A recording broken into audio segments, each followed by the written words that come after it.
Hey, how you doing today? My name is Relia, and thank you so much for stopping by. If you're anything like me, you are just so hyped for Hollow Knight Silksong that you are trying to get any information that you possibly can. And so I was looking over some of the footage from E3 and just trying to take a look at some of the boss fights. And I am very fascinated by Lace, and so what I decided to do was go ahead and break down the Lace boss fight. So the first thing you'll notice is that Lace has only 4 main attacks. The first one is a dash attack.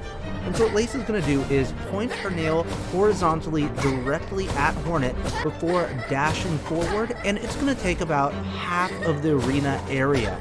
Right at the end of the attack, she'll pose, typically, and this is when you have a chance to get a quick hit off. The next main attack is the triple slash, and so what Lace is going to do is hold her nail down by her side, and she'll kind of bounce towards you to close the gap, kind of like how Sly would do. And then what's going to happen is once Lace is within striking distance, she will strike 3 times, and once she's done, that'll usually leave her open for an attack. One thing that's interesting is that if you die in the middle of this fight, you will actually leave a spool of thread behind that you can pick up later. So I think that you don't have to pick this up right at the beginning of the boss fight. You can leave it there, build up your silk, use some of your abilities, and then if you need to use that entire spool of thread later for a healing or anything like that, you can just use it later. Just something to think about.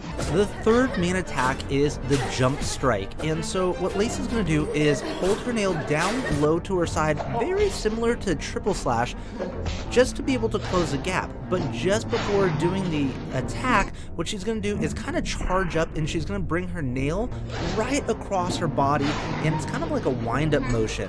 And just after doing that, she'll leap up at a 45-degree angle. She'll pause in the air for just a little bit before coming down at a 45-degree angle as well.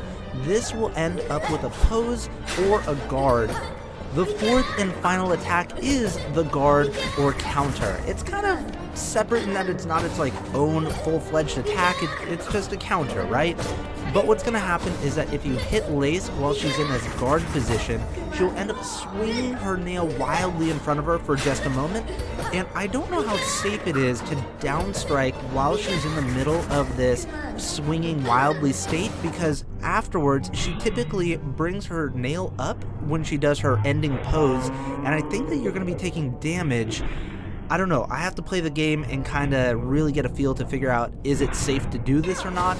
And so last but not least, I just want to take a quick look at the down state of Lace. As you can see here, once she does go down, she'll actually take 2, possibly even 3 hits, which I thought was really interesting. It's a nice little change from Hollow Knight, because when you finally down a boss, being able to only get 1 hit off kind of felt like I almost always want to use that time to heal, but now that this is a faster paced game, it's going to be nice to get several hits off and not necessarily use that time to just heal.